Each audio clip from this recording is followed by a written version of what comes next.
Welcome to the ASTRALX Deep Dive, Illuminating Your Path. I'm Lunaria Selene, your intuitive guide. And I'm Solarian Zephyr, your cosmic strategist. We bridge celestial wisdom. Yeah, bridging that to unlock your modern path, discover guiding starlight insights. And explore powerful cosmic energies. So the big question, how do planetary transits shape your story today? And in this deep dive, we're really focusing specifically on you, a Leo sun woman with Pisces Rising. That's right. We're going to unpack your unique celestial blueprint and explore those specific cosmic energies flowing through 2025. All guided by that really insightful source material you shared with us, the Lighthouse Muse and the Dreaming Sovereign 2025 Odyssey. Exactly. Our mission is pretty clear. Dive into this text, pull out the most valuable insights. The key nuggets, yeah. Highlight those nuggets of knowledge that really illuminate the path ahead for your year, specifically as this source presents it. Think of it like your personalized cosmic forecast, sort of distilled down. That's it.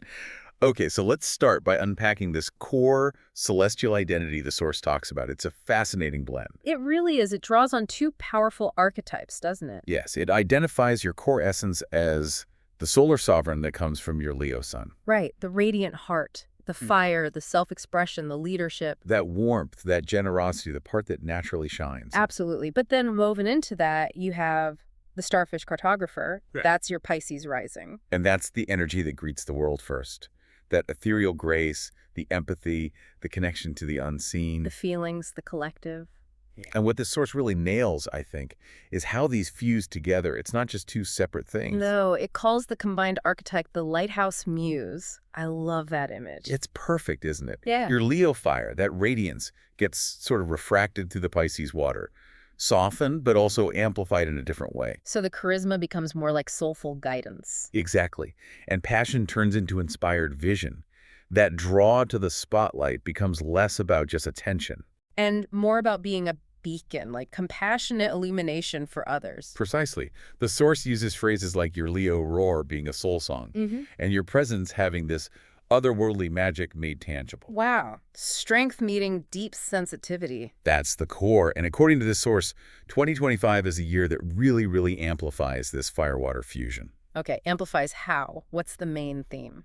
The overarching theme is a call, maybe even a demand, to ground your dreams in your sovereign power. Grounding the dream, so taking that big Piscean vision. That vast intuitive knowing. And giving it solid Leo structure and presence, making it real. You got it. It's about bringing form to the formless, using your inner strength. Okay, let's get into the specifics. The planetary transits for 2025 that this source highlights, where do we start? Let's start with Jupiter. Planet of expansion, possibility.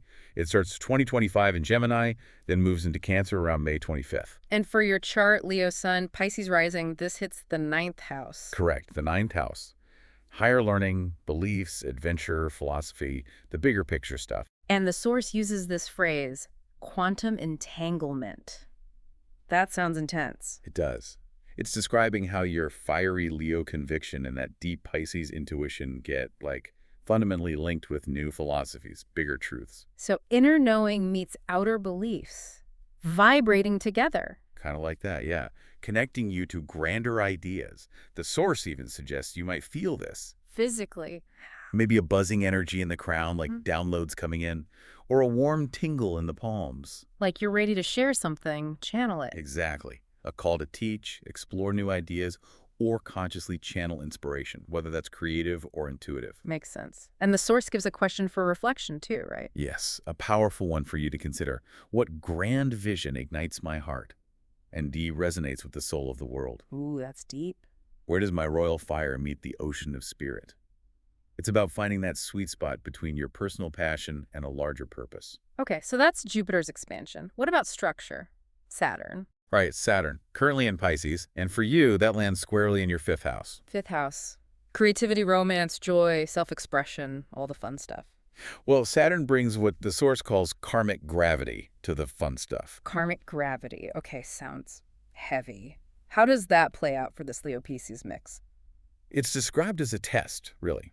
A test for your solar sovereign's natural playful fire. Saturn demands depth, responsibility, authenticity in how you create, love, and express joy. So less about the surface dazzle, more about the substance underneath. Precisely. It contrasts ego-driven performance dissolving with a gravitational collapse into inspired, meaningful creation, pulling inward to find the real core. Making sure the shine is genuine. Does the source mention how this might feel? Any physical cues? It does. Maybe a sinking feeling in the sacral area, or some tightness in the heart or solar plexus. When things feel blocked, creatively or Yeah, romantically. and when you hit those blocks or disappointments. Yeah. But it offers a simple somatic exercise. Hand on the sacral, connect to Pisces flow. Hand on the solar plexus connects to Leo power. Breathe. And affirm something. Affirm. My joy is deep, my creation is sacred, my light is authentic. Anchoring expression in soul truth. I like that. Grounding. Okay, what's next? Neptune. Neptune, yes. Currently in Aries, and for you, this is activating your 4th house. Home, family, roots, emotional foundations. And Neptune brings, according to the source, this blend of quantum fluidity and impulsive Aries, fire into that foundational area. Fluidity and fire in the home space. What does that look like? Well, on one hand, huge inspiration. Transforming your home into a real sanctuary, maybe a creative haven, sparking ideas. But the fluidity part sounds tricky. Blurred boundaries. That's the potential downside the source points to, Yeah. especially with family relationships or even just the energy of family history bleeding into your personal space. Ah, so you need discernment there. How does the source suggest navigating that? This is where your starfish cartographer comes in, that Pisces rising intuition. Using it to map out where to anchor, where to set boundaries, where to let your heart flow freely within your sanctuary. So using intuition to protect your space, is there an exercise for this too? Yes, an embodiment practice. Stand barefoot. Feel that Piscean connection to earth and water. Hands on hips, that's Leo sovereignty. Soft gaze. And declare something. Declare, my sanctuary is sacred. My roots nourish my radiance. I am the calm center. Feel that stability. Okay. And breathing with it. The source suggests inhaling Piscean peace, exhaling Leo's warm light. 4 cycles, really reinforcing your core and boundaries at home. Powerful stuff. Okay, what about eclipses? They're always significant. Definitely. The source mentions the Aries-Libra eclipses, March 29, Sep 17, Octu 2, as other important portals. But it really zooms in on one in particular for you, doesn't it? Yes, the Pisces penumbral lunar eclipse, March 14th. This is highlighted because it happens in your 1st house. House of self, identity, how I show up, that's major. Huge. The source calls it your soul-dredging beacon. Soul dredging, wow. So it brings things up from the depths of identity. Exactly. Hidden currents, spiritual purpose, subconscious patterns that are ready for release. You might have really profound dreams around this time, or clear, intuitive hits about your role. Sounds like a time for shedding illusions. Big time. Illusions about your light, your power, or maybe even illusions about your sensitivity being a weakness. The source provides a ritual for this too. Oh, what kind of ritual? A lighthouse cleansing. It involves floating in salt water, maybe a bath, by candlelight. Okay.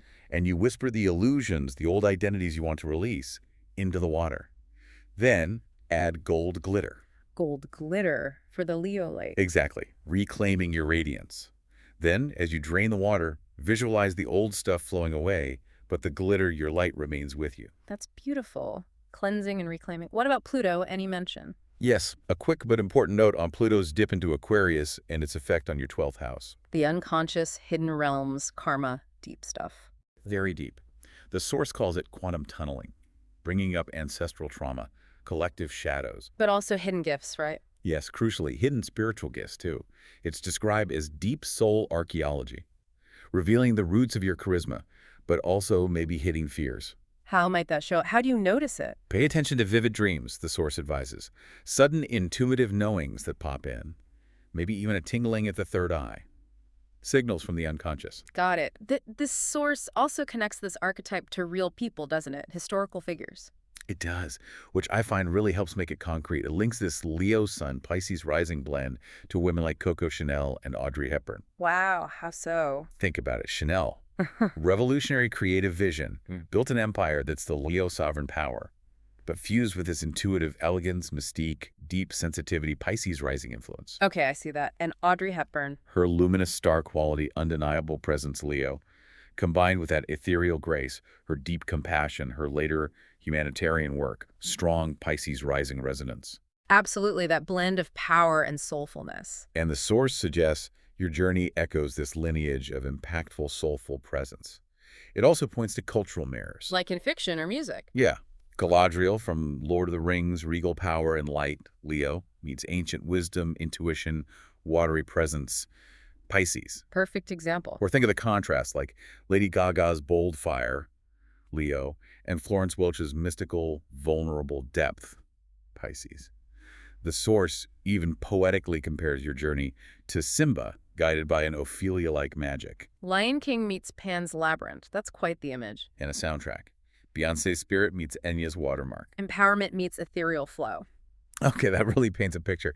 Now, the source talks about potential paths for 2025, timelines. Yes, this is fascinating. It outlines 3 potential timelines, like currents you can choose to navigate as this Lighthouse Muse. Not fixed, but potential pathway. Okay, what's the first one? Timeline 1, the visionary stage.